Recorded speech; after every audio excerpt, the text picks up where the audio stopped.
Listener discretion is advised. Hello and welcome to True Crime, the podcast that helps you find new, emerging, and undiscovered true crime podcasts. I'm Greg, the host and curator of True Crime. Today's episode is from The Looking Glass. The Looking Glass is a hybrid of true crime, history, and psychology which investigates one criminal mystery each season. If you like today's episode, make sure to check out the episode description for links to subscribe. All right, let's get this show started. Begin.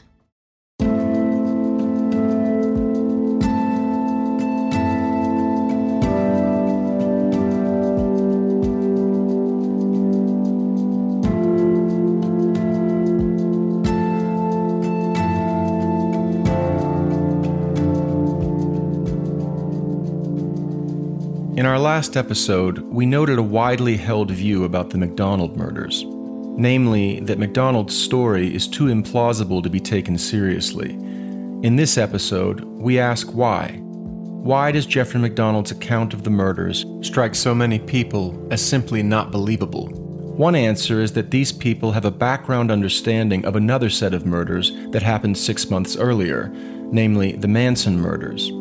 And that understanding is that the Manson murders were a singular, unrepeatable, one-of-a-kind occurrence, not the kind of thing that happens twice in 6 months, 3,000 miles apart. On this understanding of the Manson murders, the MacDonald murders become self-explanatory. Jeffrey MacDonald clearly killed his own family and then reached for the lowest-hanging fruit in the garden of American popular culture. He tried to peddle the idea that the Mansons, or people like them, had murdered his family, hence the talk of pigs, acid, and the word written in blood. The question for the historian, then, is obvious. How singular were the Manson murders? Were they, in reality, the product of one madman's dark vision, or did they emerge from countercultural currents that ran deeper than Charles Manson, that had, indeed, brought Manson himself screaming to the surface of the popular American imagination? To hazard an answer to this question, we will need to examine both the Manson family and the 1960s counterculture. Most people familiar with either hold that the two were only superficially related. Sure, Manson and his girls looked, and much of the time talked, like hippies, but there the similarities ended. This claim is at least partly correct. The Manson family were far from being typical products of the counterculture. On the other hand, the counterculture was not as specific as many now remember it. Charles Manson, after all, was hardly the only countercultural figure preaching a murderous hatred of the establishment, be they lawyers, movie stars, or Green Beret doctors like Jeffrey MacDonald. In this episode, we explore both the Manson family and the larger counterculture. First, Manson. And the wheel of destiny is turned. The survival of peace and freedom will be determined by whether the American people have the moral standard. 5, 4. The great silent majority. Castle. Drive.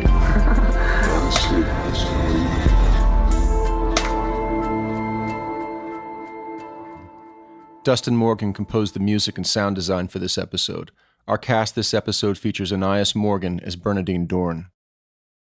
You can follow us on Facebook at The Looking Glass True Crime Podcast and on Instagram at @TheLookingGlass_podcast. We will be posting Season 1 related documents, photographs, and short essays regularly at both of these accounts. If you enjoy the podcast, please tell your friends. We appreciate your support.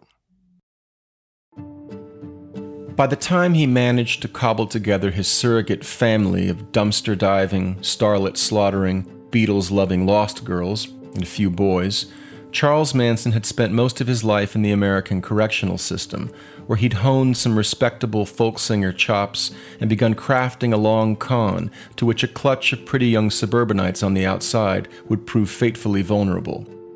When he arrived in Berkeley, California, in the spring of 1967, Manson had just completed a 7-year prison sentence, the tail end at Terminal Island Prison in Los Angeles County, for forging a government check. It was the summer of love in neighboring San Francisco, and the streets were redolent with marijuana and incense, bristling with the babble of free love and folk song. Seemingly on every corner and in every park, some charismatic dropout or other was peddling his half-baked philosophy and railing against the man. In another time and place, the innocent young might have seen a grifter like Manson coming, but in that time and place, San Francisco, in the summer of 1967, the smiling ex-con slid right into the scenery. A decade older and a world wiser than many of the idealistic young seekers among whom he found himself, Manson nevertheless wore his brown hair long, traded on the peace and love lingo of the hippies, and wandered the streets of San Francisco and the beaches of Los Angeles, wielding his guitar like a shaman's talisman, and singing his wistful songs to any free spirit willing to listen. We get a glimpse of Manson's strange allure by consulting the accounts of some of his earliest followers, almost all of whom were young women. One such woman was Lynette Fromm, later nicknamed Squeaky. Manson spotted her on Venice Beach one day in May 1967 and sniffed out her vulnerability instantly. As Fromm recalled it, the encounter was enchanted. This dark-eyed drifter, with his quick and disarming smile, swiftly sized her up, then averred, "So your father kicked you out of the house, huh?" He had placed a healer's hand on a hidden wound, which he had found within seconds. Squeaky's father did, indeed, leave much to be desired. He had once decided that the best medicine for his obstinate daughter was a stiff dose of the silent treatment. Fromm was only a teenager, but her father kept the stonewall up for years. The resulting injury was something for which Manson had a connoisseur's eye. He collected wounded girls like damaged dolls. He tinkered with the formula of the pain in their eyes until it began to recede beneath a rising tide of gratitude and, finally, adoration for him, their real father, their real family. This was Manson's con. It was something he took pride in, something he had studied in prison, where he'd consulted everything from Scientology tracts to Dale Carnegie's How to Win Friends and Influence People, to the old pimps who were happy to share a bit of their street craft with an eager young apprentice. This core of con man savvy was significantly bolstered shortly after Manson left prison by a powerful new addition to his manipulative arsenal, LSD. It was in San Francisco's Haight-Ashbury district that Manson began experimenting with acid, and where he discovered its incredible utility in penetrating the psyches of impressionable young people. Did he figure this out all on his own? We don't know, but it should not pass unnoticed that Manson was in routine contact at this time with some of the leading researchers on the ability of LSD to facilitate mind control and of speed to induce violence in groups of people. Manson's parole officer in San Francisco was one Roger Smith, who it just so happened was also a doctoral student in the Department of Criminology at UC Berkeley, studying the convergence between drug use and violence. By late 1967, Manson was Smith's sole parolee. Smith was a self-described rock-ribbed Republican, so he and Manson were an odd couple, and yet they were close. So close that on one occasion, Smith and his wife temporarily adopted one of Manson's children. Smith also led a program called the Amphetamine Research Project out of the Haight-Ashbury Free Medical Clinic, an organization secretly funded by the CIA. Was it a coincidence that Dr. Louis Jolyon West, the lead LSD researcher for the CIA's infamous MK-Ultra program on mind control, had an office in the free clinic? Or that Manson and his girls routinely and flagrantly violated the terms of their paroles with impunity, while the ARP had, as the author Tom O'Neill puts it, something resembling police immunity baked into its very mission? You be the judge. In any event, by the summer of 1968, Manson had established a core of loyal followers, a family of sorts. He moved them out to the Spawn Movie Ranch in Chatsworth, about 30 miles north of Hollywood, Malibu, and the other parts of LA the family would frequent in order to mingle with musicians and record producers, and anyone Manson thought might pave his path to rock stardom, which he'd been trying to travel since leaving prison the previous year. George Spawn, the blind octogenarian owner of the ranch, agreed to let the family stay there in exchange for their helping out with the chores. To sweeten the deal, Manson threw in sexual favors from some of the girls, his go-to gambit for securing the services of men.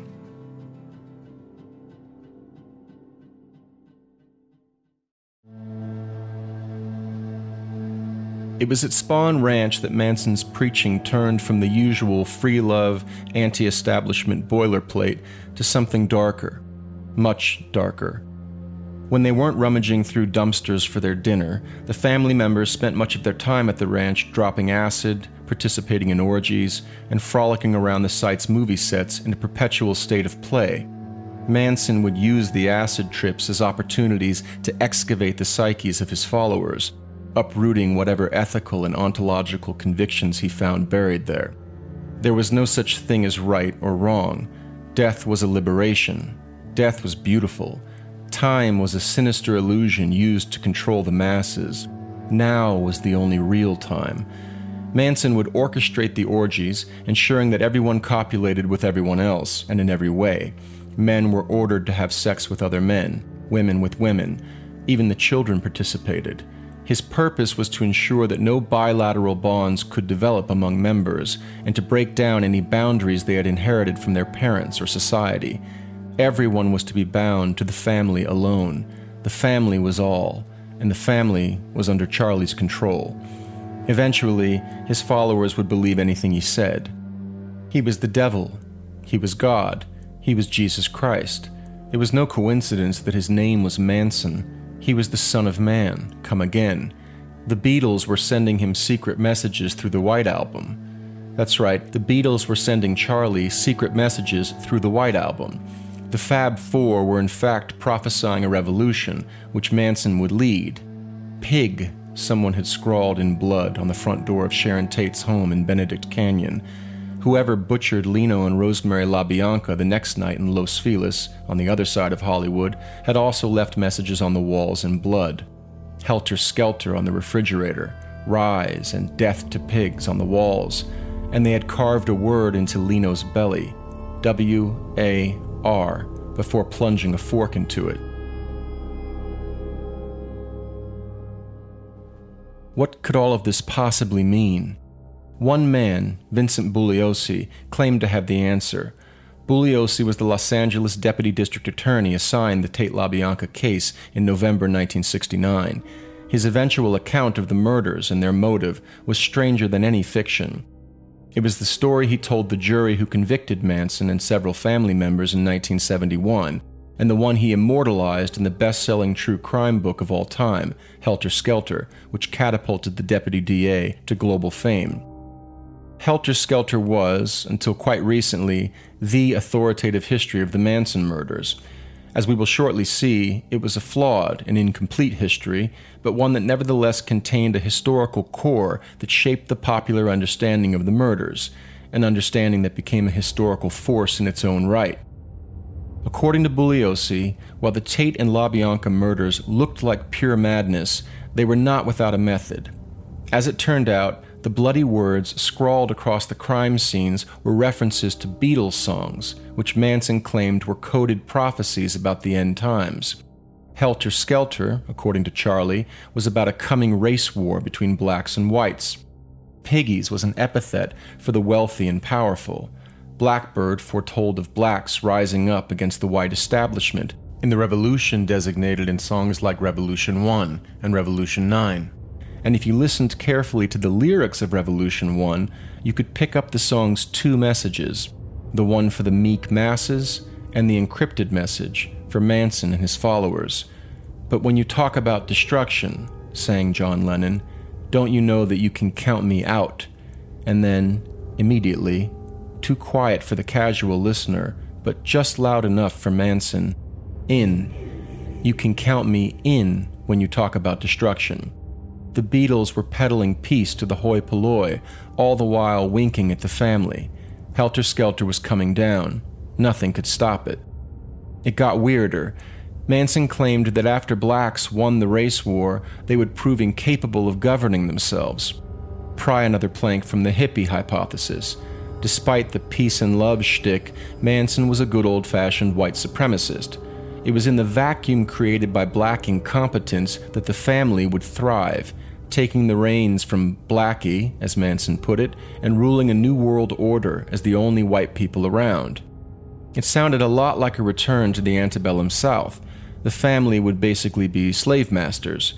But before they could thrive, they needed to survive, and that wouldn't be easy as white people in a time of victorious black revolution. For this reason, once Helter Skelter kicked off, the family would flee to Death Valley, where they would ride around in dune buggies looking for a hole in the desert that led to the center of the earth, where there was, said Manson, a hidden Eden, with rivers of milk and honey, a tree that grew 12 kinds of fruit, and weather that was always perfect. The sun didn't shine there, but the walls glowed, so it was nice and bright. Safe in the center of the world, the family would hide out until Helter Skelter passed, and then re-emerge to inherit their kingdom of slaves. All of this had been foretold in the Bible, Manson assured his followers. The book of Revelation prophesied a fifth angel to whom the key of the bottomless pit would be given. Manson was the fifth angel, and the bottomless pit was the hole in the desert. It would issue forth smoke, out of which locusts would emerge. The locusts were the Beatles. When the band hit in America, everyone talked about how they wore their hair long, like girls. That was right there in Revelation chapter 9. And the locusts' faces were like the faces of men, and they had hair like the hair of women. The scriptures had even foreseen the band's electric guitars, and they had breastplates like breastplates of iron. Manson's most loyal acolytes, it is critical to emphasize, believed all this. But by the summer of 1969, doubt, the one thing no cult can countenance, was creeping in. This doubt, Deputy D.A. Bugliosi claimed, was the context for the Tate LaBianca slayings. The persistent failure of Helter Skelter to materialize was creating an uneasiness within the family. Was Charlie right about all this? And Manson decided that the revolution needed a kick in the pants. He therefore ordered a small group of his most trusted followers to carry out the crimes of August 9 and 10. The atrocities would shock white America, he calculated, and infuriate them when they found out who was responsible: Blackie. All that was left to do was to set him up by leaving a wallet taken from the LaBiancas in a black part of town, where it would be discovered, linked to the crimes, and then reported in the press. At that point, the pigs would lose their minds, and Helter Skelter would commence. It seemed like a foolproof plan. But there was a problem, and it was the obvious one. The family was insane, possibly even more insane than Charlie, who probably didn't believe half of what he said. And one problem with leading insane people is that they continue being insane even after they escape your supervision. Thus, Manson follower Susan Atkins, or Sexy Sadie, as Manson rechristened her, again referencing a song from the White Album, carried her exotic worldview into prison after she and other family members were arrested in October 1969 for stealing cars. They had, by then, moved out to Barker Ranch in Death Valley to begin looking for the bottomless pit. One of the arrestees informed police that Atkins was responsible for the murder of music teacher and Manson acquaintance Gary Hinman the previous July in Topanga Canyon, near Malibu. In prison, Sadie developed a fondness for two of her fellow inmates, Virginia Graham and Veronica Howard, to whom she confided that she was responsible for the murder of Sharon Tate. Graham and Howard were, of course, terrified for their lives, and Howard therefore ratted Atkins out. That was the beginning of the end of Helter Skelter. You're listening to The Looking Glass on True Crime by Indie Drop-In. We're going to take a quick break. And now back to this episode of The Looking Glass. You have just heard Vincent Bugliosi's hitherto authoritative account of the Manson murders. I say hitherto because Bugliosi's version of events, which has been widely regarded as gospel since Helter Skelter was originally published in 1974, recently took a serious hit. As documented in his 2019 book, Chaos, Charles Manson, the CIA, and the Secret History of the 60s, the journalist Tom O'Neill discovered that significant sections of Bugliosi's narrative were false and falsified, and significant sections of the actual history of the Manson murders, some of them well known to Bugliosi, were left out of Helter Skelter. Manson's CIA connections in San Francisco were a case in point, and there were other omissions. For example, the motive for the murders of August 9 and 10, 1969, appears to have been, at a minimum, more complex than the race war Manson reportedly sought to initiate. Recall that the break in the case, according to Bugliosi himself, came when Susan Atkins started speaking openly about her role in the murders to her cellmates, one of whom then informed the police. As disclosed in LAPD files O'Neill discovered, the story that Atkins told the grand jury, and that Bugliosi relayed to his readers, was different than the one she told her cellmates. In the earlier account, she had said nothing about the helter-skelter motive for the murders. O'Neill doesn't include it in his book, but he also uncovered evidence, from police reports and witness testimony, that 4 of the 5 victims at the Tate murder scene on Cielo Drive, Sharon Tate, Jay Sebring, Abigail Folger, and Wojtek Frykowski, appear to have been targeted the previous night at Sebring's house, which was located in the same area. Someone cut the electrical cables to Sebring's home while the 4 were there eating dinner, just as Tex Watson would the phone lines at the Cielo Drive address the following evening. In Bugliosi's account, the family neither knew nor cared who resided at the Cielo Drive address when Manson targeted it. All that mattered was that pigs lived there, wealthy white people. Manson only knew of the address because he had been there before, when it was the residence of the record producer Terry Melcher. Bugliosi claimed that Melcher's refusal to give him a record deal led Manson to regard the producer as a symbol of the establishment that had rejected him. By extension, the Cielo Drive address became a symbol of the same. But if Tate and her friends were, in reality, targeted by killers who tracked their movements, then we must ask why. Whatever the answer is, it isn't helter-skelter. Not helter-skelter alone, in any case. All of this is fascinating and important, but we mustn't lose sight of our objective, which is understanding Manson's connection to the broader counterculture in order to determine how anomalous the Manson murders really were. In the context of that concern, we need only note what O'Neill does not deny, namely that Manson taught his followers that a race war was imminent, that the Beatles were secretly communicating with the family about it, and that the family regarded as pigs the beautiful, rich, white elites whom Hollywood and Washington put forth as representatives of the establishment. Some of these beliefs, such as the Beatles' claim, were exotic. Some, such as the violent vilification of the establishment, were fairly common, and others, such as the idea that a race war was imminent, were a mix of the two. That is, many in the counterculture hoped to launch a black uprising against imperialist white America. They just didn't think it would have anything to do with Beatles songs and Bible prophecies. On these points, even the late Bugliosi and O'Neill would be agreed.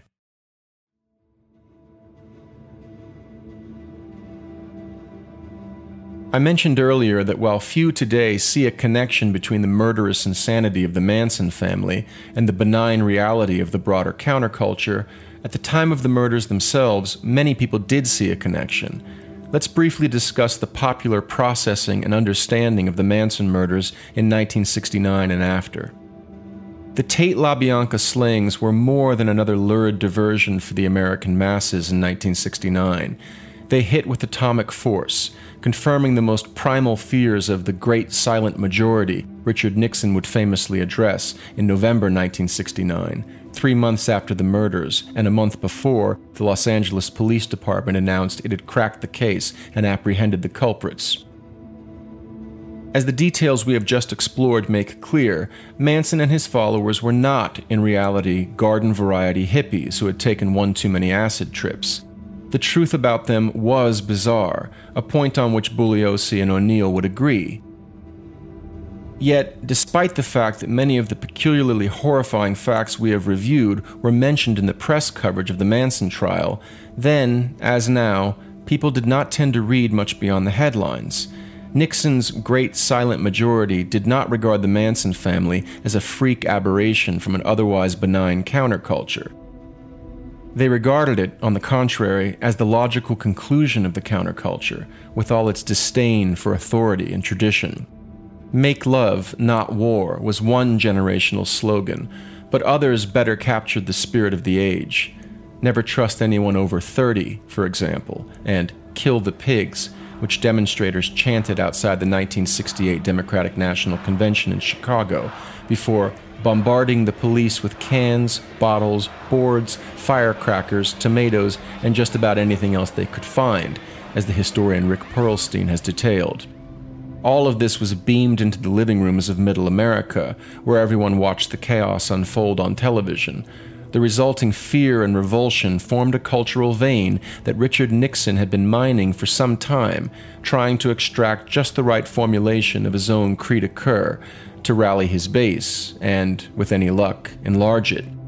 As Perlstein relates in his book Nixonland, Nixon at last hit his rhetorical stride with the silent majority, a term he debuted in a November 1969 televised presidential address to the nation on the topic of the Vietnam War, the issue that had everyone so exercised, the one that prompted protesters to chant "Kill the pigs" at police officers.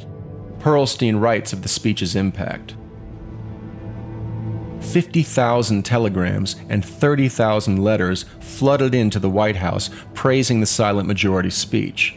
The president displayed bales of them, put his feet up among them on his desk as if they were part of the Oval Office furniture. In an instant poll, 77% said they supported his handling of Vietnam. It had been 58% before the speech. Only 6% opposed it outright. 300 House members signed a resolution of support.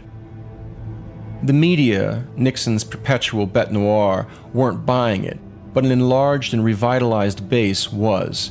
The president juxtaposed the honest and patriotic Americans who wanted, as he would later put it, peace with honor in Vietnam, with the San Francisco demonstrators carrying signs reading, lose in Vietnam. He set the rights of the great silent majority over against those of a vocal minority, however fervent in its cause to withdraw from Vietnam. In the last 2 months of 1969, as Perlstein documents, Nixon's approval rating went from 50 to 80%, with 70% agreeing that anti-war protesters were harmful to public life. Nixon would later cite the coverage of the Manson trial, and particularly its tendency to glorify and to make heroes out of those who engage in criminal activities, as evidence of the cultural deterioration of the country. Nixon may sound stuffy now, and he certainly did to many then, but he was not entirely at sea in issuing this critique of the 1960s counterculture and the media that often celebrated it. In his History of Liberalism, Freedom's Power, the sociologist Paul Starr makes passing reference to the occasional excesses of the otherwise golden age that was the 1960s, acknowledging, "Liberals sometimes harmed their own cause by defending policies that were not working and that were politically unsustainable because they conflicted with widely shared moral values of personal responsibility." Starr continues a little further on. Many people experienced the 1960s as an abandonment and collapse of moral values, and some liberals interpreted the breach of old moral rules as meaning that there were no limits and no restraints, and that government had no business making any moral distinctions at all. Starr wasn't referring to the Manson family, but they certainly fit his description. And for Nixon's great silent majority, the family embodied the abandonment of tradition, morality, authority, and order itself. Nixon discerned this fact, as his public comment on the Manson trial revealed. But while the relationship between the counterculture and Charles Manson wasn't as straightforward as the Nixonites implied, it existed. Some elements of the anti-war left were not as appalled by Manson as one might, in retrospect, hope. Kill the pigs, after all, sounds a lot like an invitation to kill the pigs. And while Manson's interpretation of that commission wasn't perfectly aligned with that of the protesters chanting it, it also wasn't entirely off the mark. At an SDS Weatherman gathering of several hundred student radicals in Flint, Michigan in December 1969, Weather Underground co-founder Bernardine Dorn openly delighted in the slaughter of the LaBiancas. After professing to the assembled, "We're about being crazy motherfuckers and scaring the shit out of honky America," Dorn remarked of the August 10 Manson murders, "Dig it. First they killed the pigs and then they ate dinner in the same room with them. Then they even shoved a fork into a victim's stomach. Wild."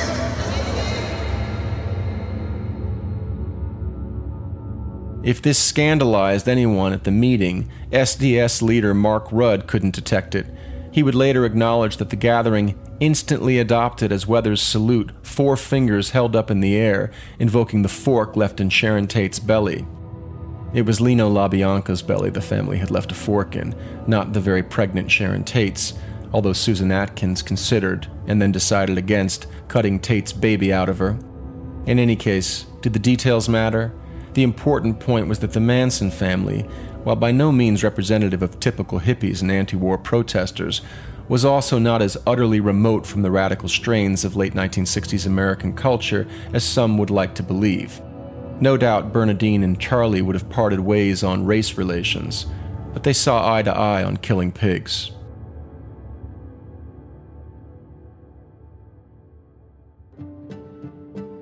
Which brings us to this episode's second topic, the broader counterculture from which Manson emerged. For many people, the thought of the 1960s counterculture, and of the hippies in particular, is bound up with associations of peace and love. For those who come to San Francisco, make sure to wear some flowers in your hair, sang Scott McKenzie wistfully. All we are saying is give peace a chance, pled John Lennon, and who could forget the touching image of a protester sliding the stem of a carnation into the barrel of a soldier's rifle outside the Pentagon during an October 1967 anti-war rally. In the midst of this warm nostalgia for the 60s, it is easy to forget that, in reality, the decade marked a dramatic surge in violent crime in the United States. This was the cause of much hand-wringing at the time. The famed historian Arthur Schlesinger Jr., for example, lamented in a 1968 essay, "Why does the fabric of American civility no longer exert restraint? What now incites crazy individuals to act out their murderous dreams? What is it about the climate of this decade that suddenly encourages, that for some evidently legitimizes, the relish for hate and the resort to violence?" This sounds like a condemnation of the Manson murders, but those would occur the following year. Clearly, there was a more general foreboding in the air, one perhaps best captured in Daniel Bell's influential 1972 essay, The Cultural Contradictions of Capitalism, wherein the author wrote of the rise of a hip drug rock culture on a popular level and the new sensibility of black mass ritual and violence in the arena of culture. In his magisterial study of the history of violence, The Better Angels of Our Nature, the Harvard psycholinguist Steven Pinker notes that among the reasons people tend to think that violent crime is on the rise in any given period is the pervasive reporting of violent incidents in mainstream news media. It seems as if the world is going to hell in a handbasket, but in fact, as Pinker documents, violence has been declining for centuries. The 20th century, still widely thought to have been the most violent in history, was actually the least. It's just that, thanks to modern media, people know much more about the violence occurring all around the globe than earlier generations did. One might think then, on reading his anxious musings about the violent climate of the 1960s, that Arthur Schlesinger had succumbed to his own apocalyptic delusions even as the crime rate was continuing to drop. But Schlesinger was not deluded. And while the Manson murders were perhaps the most dramatic confirmation of his forebodings, they were hardly the only confirmation. As Pinker's own statistics make clear, the 1960s bucked the downward trend of violent crime that preceded them. He writes, "In the 1960s, the homicide rate in America went through the roof. Moreover," he shortly adds, "the upsurge included every other category of major crime as well, including rape, assault, robbery, and theft." What caused this sudden reversal in the downward trend of violent crime? Pinker points to a few factors, one of which was a basket of traditional American values that many baby boomers decided they could safely toss out. For example, the idea that self-control was a virtue to be cultivated, rather than a vice to be eradicated. Remember Manson's teaching to his followers that time was an illusion designed to control the masses? Or really, to get the masses to control themselves by getting out of bed on time, showing up to work on time, and so on. Like many other Mansonisms, this one was a countercultural hand-me-down. As Pinker relates, in the opening scene of the 1969 movie Easy Rider, Dennis Hopper and Peter Fonda conspicuously tossed their wristwatches into the dirt before setting off on their motorcycles to find America. Similarly, Manson banned all watches, clocks, and calendars from Spahn Ranch. Pinker continues, "That same year, the first album by the band Chicago contained the lyrics, 'Does anybody really know what time it is?' does anybody really care? If so, I can't imagine why. Along with self-control, many in the generation that came of age in the 60s also rejected the moral primacy of the nuclear family. But, of course, the widespread acceptance of the virtue of self-restraint and the tendency of young men to marry and raise children, and thus not to continue roaming in packs of young men, both contributed significantly to the declining rate of violent crime in the decades preceding the 1960s. Apart from contributing to the sharp uptick in violent crime in these ways, the counterculture also often romanticized the criminal as a type.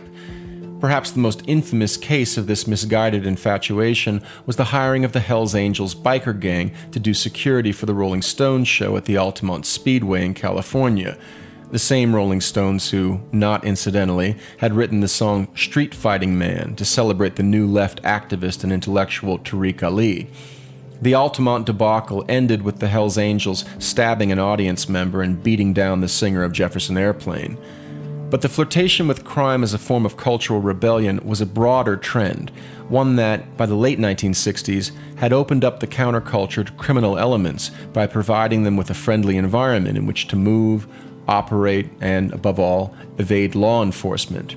As the historian Richard Vinnan observes, violence went with a broader culture that often celebrated rebellion even if it was not explicitly political. The outlaw was a romantic figure in the late 1960s, partly because Hollywood had finally abandoned the orthodoxy of the 1950s that criminals should not be portrayed as attractive.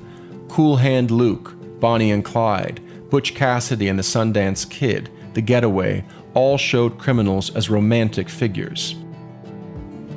Indeed, Terry Robbins, one of the most influential figures within the Weather Underground leadership, adored Butch Cassidy and the Sundance Kid, especially the final scene, in which the outlaws willingly succumbed to a hail of bullets.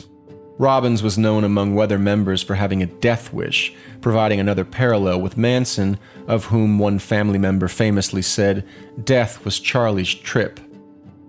In December 1969, the same month Weatherman and SDS members were openly praising Charles Manson and pondering whether it was okay to kill white babies, the sociologist Louis Yablonsky, who had spent years living among hippies in various communes, told Time magazine that criminals and psychotics had been infiltrating the hippie scene since 1967, and that there was far more violence among the hippies than most people realize. Pinker, too, writes of New York intellectuals being conned by Marxo-Babble-spouting psychopaths. Big cities like New York, according to Pinker, became a symbol of the new criminality of the late 1960s. But the trend was present in smaller population centers as well, especially those that had seen surging population growth. This was true, for example, of Cumberland County, North Carolina, where Fayetteville and Fort Bragg were located, and where Jeffrey MacDonald and his family were living when the murders of February 1970 occurred.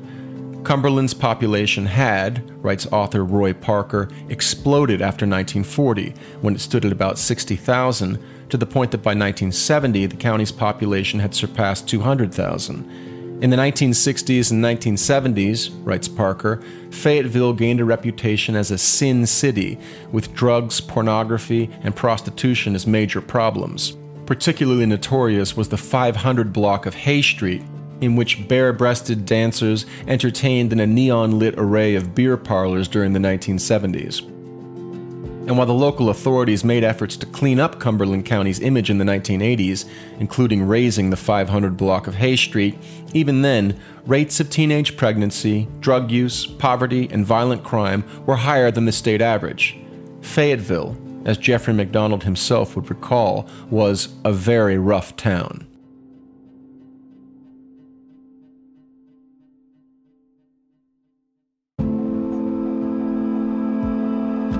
Let's return now to the question we began with in this episode. Were the Manson murders a chance mutation of radical American culture in the 1960s, or something more continuous with that culture? Our exploration of both the murders and the 60s counterculture would seem to suggest an answer, namely that the murders were not as singular and unrepeatable as many people would today assume. No doubt Nixon's silent majority overestimated the extent to which the hippies, anti-war activists, and other countercultural elements contributed to the chaos embodied in the Manson murders. But an honest look at the history suggests that, in retrospect, the silent majority had a point. As the Weather Underground leaders who lionized Manson demonstrate, anti-establishment bloodlust was flowing through more of the American landscape than Spahn Ranch. It was everywhere, including North Carolina. In light of that fact, we should perhaps refrain from dismissing out of hand MacDonald's tale of drug-crazed intruders, because maybe, just maybe, he was telling the truth.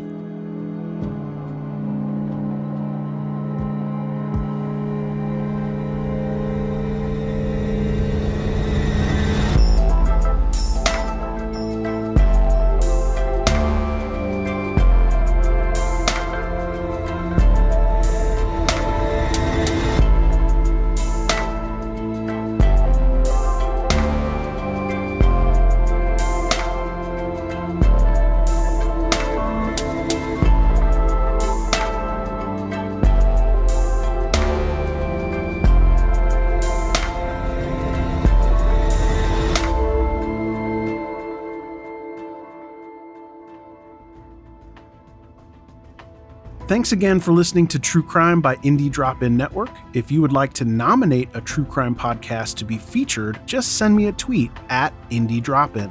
I'd also love to hear if one of our featured podcasts is now your favorite show. Indie Drop-In survives off ad revenue and listener donations. If you would like to contribute, please consider buying me a coffee. You can go to buymeacoffee.com/Indie Drop-In. If you look at the very bottom of the episode description, I put a link in there to make it really easy. Indie Drop-In has many other shows that you also might like. Just go to indiedropin.com. All right, see you next week.